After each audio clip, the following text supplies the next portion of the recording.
Salut guys, welcome back ku yindi chapitre y'igitabo turi gusoma Smart Speak. Mbibutsa gukora like, share and comment kugira ngo tujye dukomeza kubagezaho igitabo n'ibindi bitabo bitandukanye mu buryo bw'amajwi, icyo twita audiobook mu rurimi rw'icyongereza. Welcome kuri chapitre ya 4. Chapter 4. Strategic Silence. The Power of What You Don't Say. Igice cya 4 cy'iki gitabo gikomeza kivuga ku mbaraga zo guceceka ariko mu buryo bw'ubwenge, icyo bise strategic silence mu cyongereza. Abantu benshi batinya guceceka mu kiganiro, bumva bagomba kuvuga buri kanya kugira ngo batareka umwanya utuje, n'iyo baba nta kintu cy'umumaro bafite cyo kuvuga.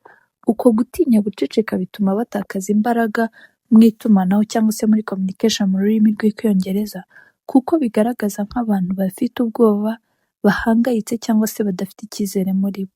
Kwiga gukoresha guceceka mu buryo bw'ubwenge ni imwe mu mpano zikomeye ushobora kugira mu kuvugana n'abandi cyangwa se muri communication. Guceceka si ukubura itumanaho, ahubwo ni ubundi buryo bwo gutumanaho. Guceceka kwakoreshejwe neza kandi gushobora kugaragaza icyizere muri wowe uri kuvuga ndetse n'ubushobozi bwo kuyobora, bikakugaragaza nk'umuntu utekereza neza kandi ubasha kwigenzura. Uku guceceka gushobora gutuma kandi abandi bavuga amakuru y'ingenzi, bakayakubwira utayababajije. Gushobora nanone guha amagambo yawe uburemere n'imbaraga, gushobora kugabanya amakimbirane no gutuma abantu bumvikana neza, kandi kukagufasha gutekereza neza mbere yo gusubiza aho guhita uvuga ibintu utatekerejeho. The first type of strategic silence is the confidence pause. This is a brief silence before you speak that shows you're choosing your words carefully rather than blurting out the first thing that comes to mind. Bavuga ko uburyo bwa mbere cyangwa se ubwoko bwa mbere bwo guceceka mu buryo bw'ubwenge ni akanya ko gutuza k'icyizere, ako bise confidence pause. Aka ni akanya gato ko guceceka mbere yo kuvuga. Ibi bigaragaza ko uhitamo amagambo yawe witonze mbere yo kuvuga, aho guhita uvuga ikintu cya mbere kije mu mutwe. Abantu bifitiye icyizere bumva bisanzuye muri ako kanya ko gutuza, kuko bataba bafite inyota yo kwiyerekana cyangwa se kuvuga buri mwanya wose. Ako kanya ko gutuza mbere yo kuvuga kagira imbaraga kuko kerekana umuntu utekereza neza kandi afite intego mu byo avuga. Iyo ubanje guceceka gato mbere yo kuvuga, abantu bumva ko ibyo ugiye kuvuga bifite agaciro kandi bikwiye kwitabwaho, bityo bakumva amagambo yawe neza kandi ubutumwa bwawe bukagira imbaraga kurushaho. Nanone kandi ako kanya kaguha umwanya wo kwitegura no gutegura ibitekerezo byawe no guhitamo uburyo bwiza bwo gutanga icyo ushaka kuvuga. Type is the emphasis pause. This is a strategic silence after making an important point that allows it to sink in before moving on. Ubwoko bwa kabiri bwo guceceka ariko kwa guceceka k'ubwenge kwitwa guceceka ushimangira ubutumwa, icyo bise emphasize pause mu buryo bw'icyongereza. Uku ni uguceceka gato nyuma yo kuvuga igitekerezo cy'ingenzi kugira ngo abantu babanze kugitekerezaho mbere yo gukomeza.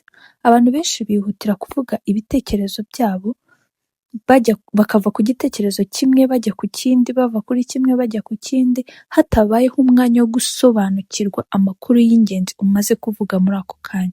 Ariko guceceka nyuma y'ingingo ikomeye bituma ubutumwa bwawe bwumvwa neza kandi bukibukwa, aho kuburira mu magambo menshi ahora akurikirana. Uku guceceka kugira imbaraga cyane cyane nyuma yo kuvuga ibintu bikomeye, kubaza ikibazo cy'ingenzi se cyangwa se gutanga amakuru atunguranye. Ako kanya ko gutuza gatuma undi muntu abanza gutekereza ku byo wavuze aho guhita atekereza icyo asubiza. Ibi bituma ubutumwa bwawe bushobora guhindura imitekerereze n'imyanzuro by'uwo ugiye kugusubiza kurushaho. The third type is the invitation silence. This is a longer pause that creates space for the other person to contribute to the conversation. Iki gitabo gikomeza kivuga ko uburyo bwa gatatu bwo guceceka ariko kwa guceceka k'ubwenge ni uguceceka gutumira abandi kuvuga. Uku ni uguceceka kumara akanya gato kugira ngo uwo muvugana abone umwanya wo gutanga ibitekerezo bye. Abantu benshi bakunda kuvuga cyane mu kiganiro ku buryo batabona umwanya wo kumva neza ibyo abandi batekereza, uko bumva ibintu cyangwa n'impamvu zibatera gukora ibintu runaka. Iyo ucecetse gato bituma abandi bavuga byinshi kurushaho kuruta ibyo bari bafite gahunda yo kuvuga mbere. Uku guceceka gukora neza kubera ko abantu benshi bumva badatekanye iyo habayeho ituze mu kiganiro, bityo bakihuta kurivanamo bavuga byinshi. Iyo uretse akanya k'ituze, abantu benshi bahita bavuga amakuru cyangwa se ibitekerezo batari kuvuga iyo uza gukomeza kuvuga udahagarara. Ibyo bishobora kugufasha cyane kumenya uko batekereza, kubaka ubucuti bwiza no kumenya uko uyobora ikiganiro. The fourth type is the processing pause. This is a silence that gives you time to think before responding to difficult questions or challenging statements. Iki gitabo gikomeza kivuga ubwoko bwa kane bwo guceceka ko ari ka karuhuko ko gutekereza. Uku ni uguceceka kugufasha gufata umwanya wo gutekereza mbere yo gusubiza ikibazo gikomeye cyangwa amagambo akugoye, aho guhita usubiza kubera igitutu cyo kwihuta. Ubanza gufata akanya ugatekereza neza ku gisubizo cyiza kandi cyubaka. Ibi bikagufasha kwirinda kuvuga amagambo ushobora kwicuza nyuma yo kuyavuga, kandi bikagufasha kuguma ugenzura neza ikiganiro. Akaruhuko ko gutegereza ni ingenzi cyane cyane igihe uri mu makimbirane, kunengwa cyangwa mu bihe by'igitutu byinshi. Akenshi abantu bahita bahagararira aho ngaho cyangwa bisobanura vuba, ariko ibyo bishobora gutuma basubiza bihubukiye, kandi bikarushaho gukaza ikibazo cyangwa se bigatesha agaciro ibyo uvuga. Iyo ubanje guceceka gato ugatekereza neza, usubiza utuje kandi witonze aho gusubiza kubera amarangamutima, kandi ibyo bitanga umusaruro mwiza. The fifth type is the tension pause. This is a silence that allows uncomfortable emotions or difficult topics to exist without immediately trying to fix them or move past them.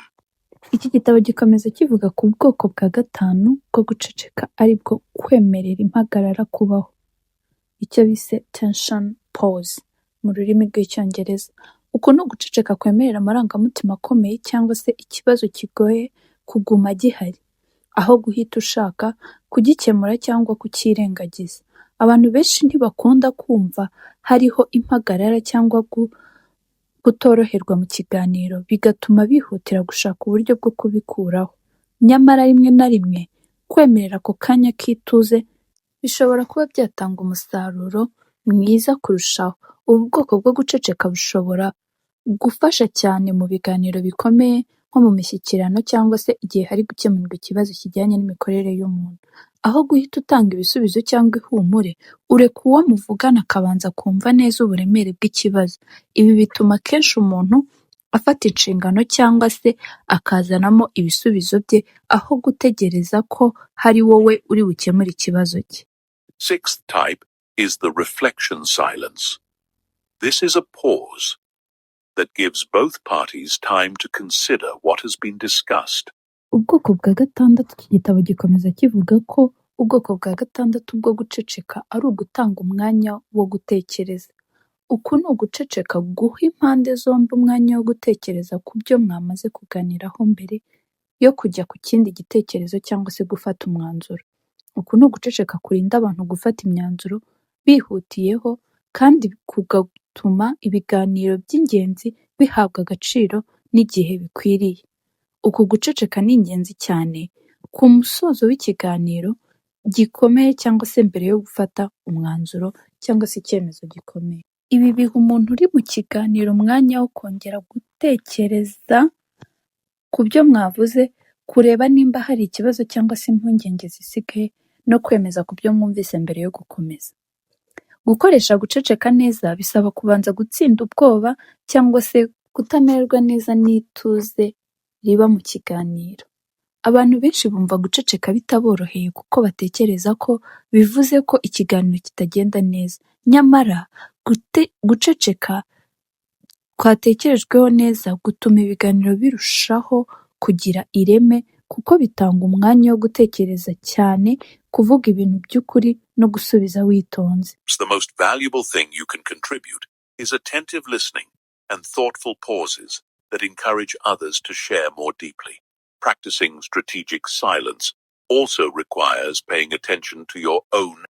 Bavuga ko kandi ibanga ryo gufata aka kanya k'ituze bidasaba kuvuga buri kanya kugira ngo ugire icyo wongera mu kiganiro, ahubwo rimwe na rimwe aba ari ikintu cy'ingenzi kuko ushobora gutuma abandi bavuga byinshi kandi byimbitse. Nawe icyo ukora ugafata umwanya wo kumva ucecetse, ukabumva neza ibyo yavuga kimwe ku kindi. Kwimenyereza guceceka mu buryo bw'ubwenge bisaba kandi kwitondera uko umeze mu marangamutima. Iyo ufite ubwoba cyangwa se ufite guhagarika umutima cyangwa se gutitira bitewe n'icyizere gike, wumva ushaka kuvuga buri kanya kugira ngo wice ubwo bwoba cyangwa se wirengagize ubwo bwoba. Ariko iyo utuje wifitiye icyizere kandi ufite umutima utekanye, ushobora kwakira neza aka kanya k'ituze mu kiganiro no kugakoresha neza mu buryo bufite akamaro. Iki gitabo kandi kivuga ko imbaraga zo guceceka ziva ku kuba ari ibintu bidakunze kuboneka mu isi, aho abantu benshi bavuga cyane kandi bumva bike. Ariko abantu bazi gukoresha guceceka mu buryo bwiza bagaragara nk'abantu batekereza cyane kandi bifitiye icyizere, kandi bavuga ibintu bifite imbaraga. Abantu ntibabikurikira gusa kubera ibyo bavuze, ahubwo babikurikira kubera uburyo byatanzwemo, uburyo byumvishwe binyuze mu gutega amatwi neza muri ako karuhuko kagiye gatangwa muri icyo kiganiro. Mwakoze kubana natwe kuri iyi shapitire. Mbibutsa gukora subscribe, share and like, mukanakomentinga ibyo mutumviseho neza cyangwa se icyo mwungutse muri iyi shapitire, dukomeza gusangira n'izindi shapitire umunsi ku wundi z'iki gitabo. Murakoze.